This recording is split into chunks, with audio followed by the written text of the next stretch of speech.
तो मैं Amit Kumar, director of Ramjila classes. Channel को सब्सक्राइब करें और शेयर करें। दोस्तों, अक्सर आपने सुना होगा कि उम्र कैद 14 वर्ष की होती है। कुछ लोग बोलते हैं 20 वर्ष की होती है। कुछ लोग बोलते हैं दिनों रात गिने जाते हैं और इस तरह से सज़ा पूरी हो जाती है। ये सब मिसकंसेप्शन है, सब मिथक है, सब बातें झूठी है। इनके पीछे कोई भी तर्क नहीं है। आजीवन कारावास का मतलब होता है आजीवन, जब तक जीवन है, जब तक लाइफ है तब तक कारावास, मतलब जब तक उसकी लाइफ है तब तक कारावास। उम्र कैद का मतलब ही यह होता है। लेकिन ये बातें कहीं ना कहीं से तो चली ही होंगी कि 14 वर्ष और 20 वर्ष।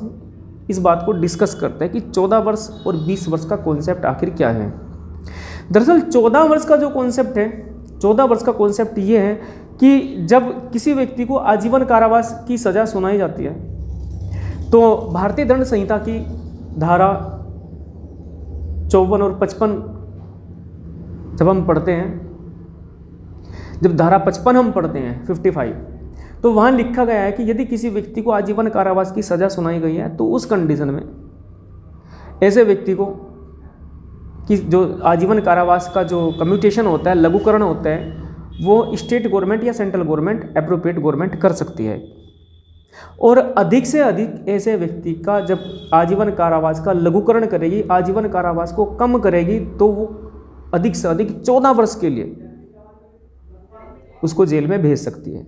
मतलब आजीवन कारावास जब तक जीवन है तब तक। लेकिन जो सरकार होती है, सरकार उसके आजीवन कारावास को जब कम करती है तो अधिक से अधिक 14 वर्ष के लिए जेल में रख सकती है, उससे कम भी। तो ये जो आप सुनते हो कि 14 वर्ष वाली बात सुनते हो आजीवन कारावास में या उम्र कैद में, तो ये 14 वर्ष का ये मतलब होता है।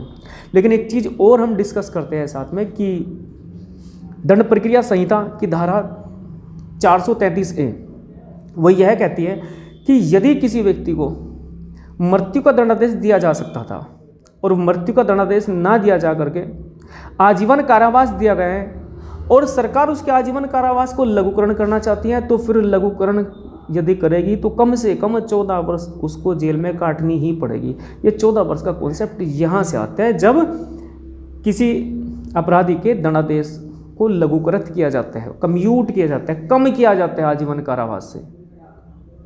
फिर पढ़ते हो आप 20 वर्ष का कॉन्सेप्ट कि 20 वर्ष माना जाता है। तो दोस्तों 20 वर्ष का कोई कॉन्सेप्ट नहीं है। जैसे कि हम डिस्कस कर चुके हैं कि आजीवन कारावास का मतलब जब तक जीवन है तब तक कारावास।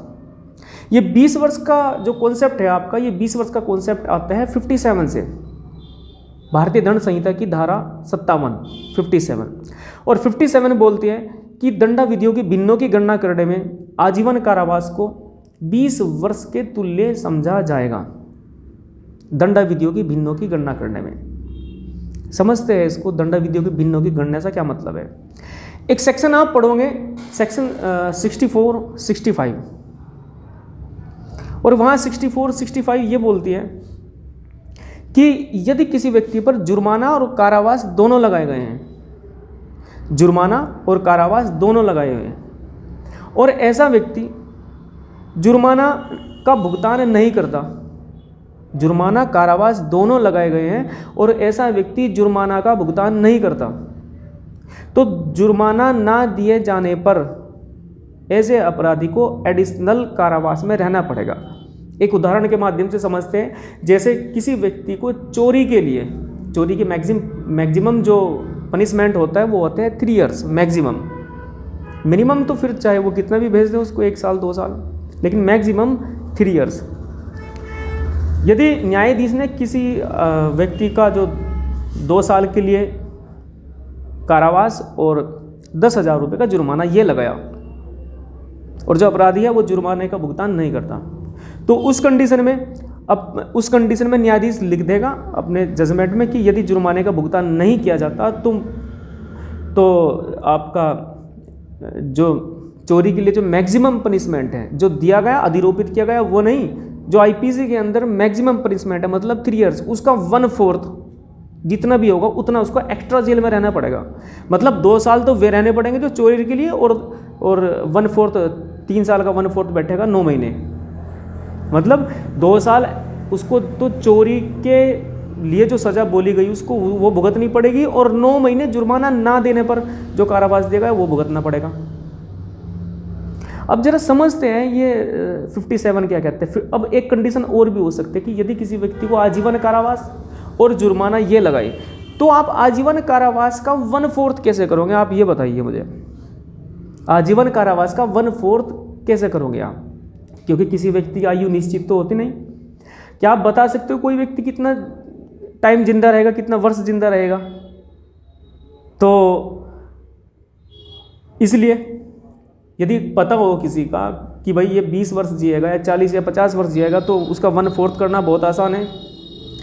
ये तो नहीं पता, इसलिए सुविधा की दृष्टि से हमने आजीवन कारावास को 20 वर्ष के बराबर मान लिया, 20 वर्ष के तुल्य मान लिया। ऐसा मान लिया कि जैसे कि आजीवन कारावास 20 वर्ष के बराबर होता है।